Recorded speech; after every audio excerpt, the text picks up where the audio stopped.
My name is Eliza Carthy and I have just finished making a new solo album.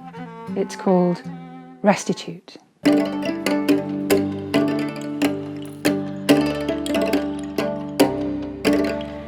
I am making this album to raise funds for my band.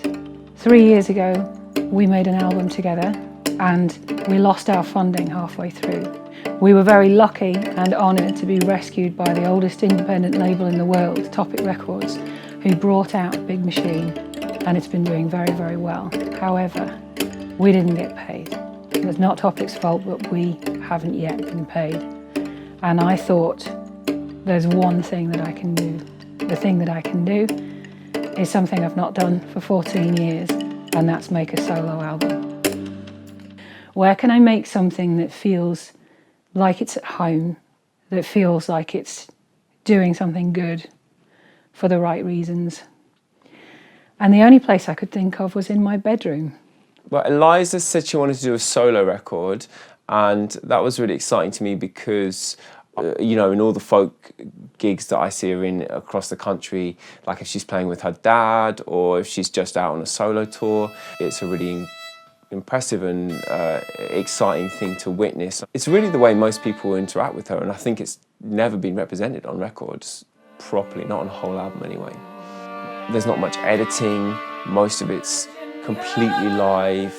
That's what we were going for. I wanted to have an authentic experience. I want the listener to have an authentic experience of Eliza's music. When it was just me, it was fine. When I managed to cram 5 other people into it, it was funny.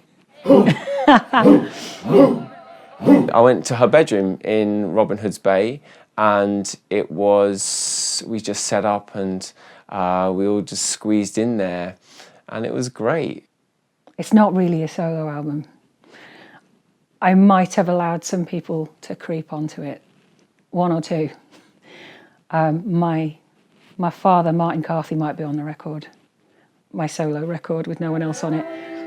John Bowden might be on it, my solo record with no one else on it.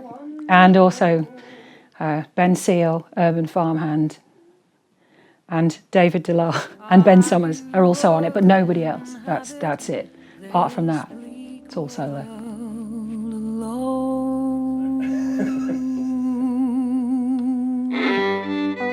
I feel you can hear it in the record. I can feel you can hear the real warmth in the room. It's important to me that it recognises my home and that it recognises what we're trying to do, and what I try to do is all about family.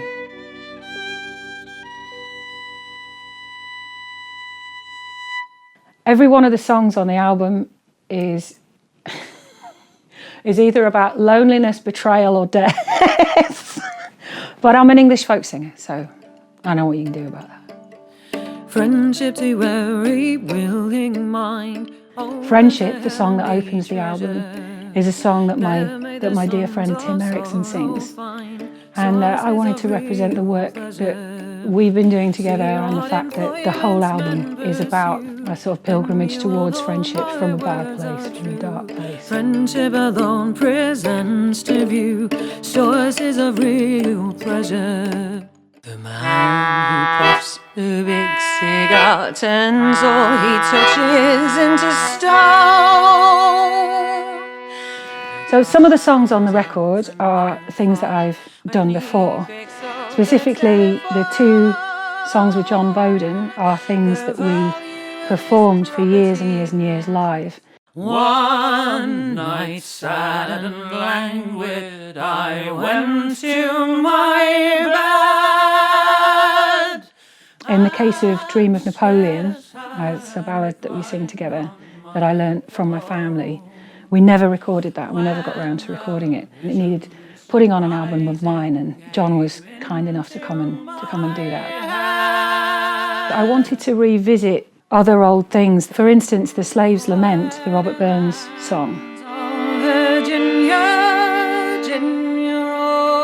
Me and Dad recorded that originally on the first Waters and Carthy album, But I've been playing that, I've been performing that solo now. And I felt that the way I perform it now is just different. The singing's different, the way that I play the violin is different. So it was good to do that.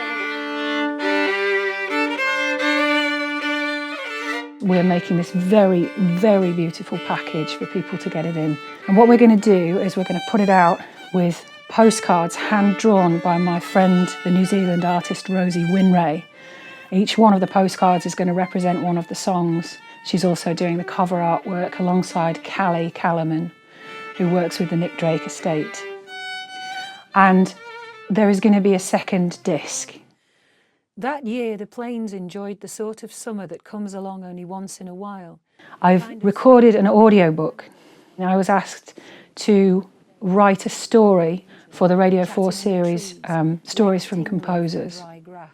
Toes numb from dabbling in cold streams, lips sweet from early apples and berries. I wrote the story and then I found out that it was twice as long as they needed. So the abridged version went out, was broadcast on Radio 4 in 2014, and you can hear the full version on the bonus disc if you buy it with some new composed music by myself as well. So that's called The Announcer's Daughter. Listen to it at bedtime. That'll be the best. The summer before her mother fell ill, she remained in the tower full-time and operated the announcing gear as she had been taught since she was a child. If you can find it in your hearts to pre-order Restitute, please, please do. You will not be sorry. And beautiful songs, beautiful art, and a bedtime story. What more could you possibly ask for?